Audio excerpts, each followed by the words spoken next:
نحن نحيي الموتى ونكتب ما قدموا وآثارهم۔ ہزاروں سال نرگس اپنی بے نوری پہ روتی ہے، بڑی مشکل سے ہوتا ہے چمن میں دیدہ ور پیدا۔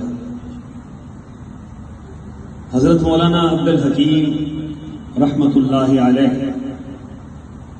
ان کی خطاب، ان کی خدمات، ان کی شخصیت، ان کا علم، ان کا تقوی، ان کا ورع، ان کا کردار، ان کی عادات، ان کی خدمت، یہ کسی ایک نشست کی متحمل نہیں ہے۔ ایسے سینکڑوں نشستیں ہوں اور ہزاروں علماء ہوں بولنے والے، تو میں یہ سمجھتا ہوں کہ مولانا عبدالحکیم کی خدمات کا حق پھر بھی ادا نہیں ہو سکتا۔ مولانا کی ہمہ جہت شخصیت ہے، اور مولانا اپنی شخصیت میں اور اپنی ذات میں ایک بہت بڑی اور بہت عظیم ہر لحاظ سے قد کاٹ رکھتے تھے۔ میں دو باتیں جو میں نے پہلے سنی تھی، آج آتے ہی میں نے سجاد قمر صاحب کے ہاتھ سے کتاب لے کر یہ دو چیزیں میں نے دیکھی کتاب کے اندر، تو میرا سر فخر سے بلند ہو گیا کہ مولانا عبدالحکیم کے کارناموں میں ایک بہت بڑا کارنامہ یہ ہے کہ آج ہمارے پاس علماء اکرام کے پاس وفاق المدارس کی جو اسناد موجود ہیں، ان اسناد کو جو ایم اے کے مساوی قرار دیا گیا، یہ مولانا عبدالحکیم صاحب کی خدمات ہی کا نتیجہ تھا، یہ مولانا کی محنتوں کا نتیجہ تھا۔ اور آپ کو معلوم ہے کہ اس کے فرق کیا پڑا ہے؟ جب ایم ایم اے میں ہماری حکومت بنتی ہے ایم ایم اے کی، تو اس وقت مشرف صاحب نے یہی نقطہ اٹھایا تھا کہ جناب یہ تو بی اے پاس شرط ہے کہ بی اے پاس ہو تو تب اسمبلی میں آ سکتا ہے۔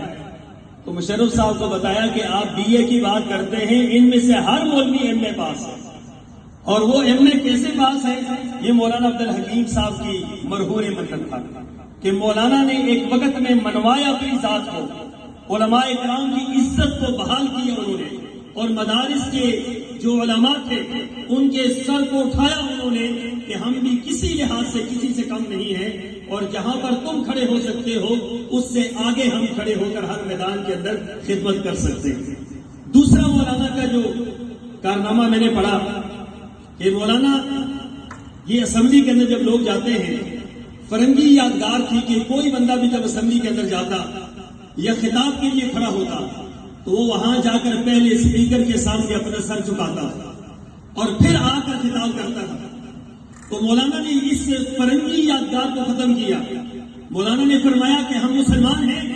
اور ہم اللہ کے سوا کسی کے سامنے سر جھکانا جائز نہیں سمجھتے، لہذا آج کے بعد جو بھی اسمبلی کا ممبر خطاب کے لیے کھڑا ہو،